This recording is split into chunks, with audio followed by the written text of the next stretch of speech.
Probably the best example of that, I'm trying to think about a patient that I saw last week in clinic, is a gentleman that had been incarcerated, spent the majority of his adult life incarcerated, and actually had first accessed health care while an adult behind bars.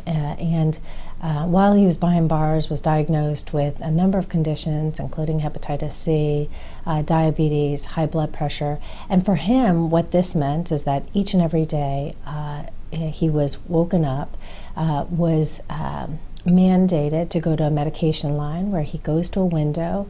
A nurse provides him with the medication, injects him with insulin, checks his mouth, almost like a child, to see if he's mouthed it, swallowed it, taken it, and then returns back to his cell. And this is his experience day in and day out for the last 15 years.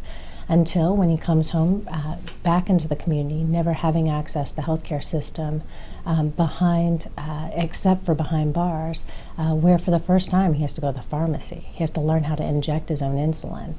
These are experiences that are entirely new to him, formally, fully informed only by the system of healthcare behind bars, by how health is discussed behind bars, by his peers behind bars, and now for the first time in the community, he has to navigate this entire system on top of finding a job, finding a place to stay, getting back with his family. And so, this is one of many patients I saw last week that probably most concretely illustrates how the experience of incarceration is something, is a culture that impacts millions of folks that live in the United States and their conceptions of health.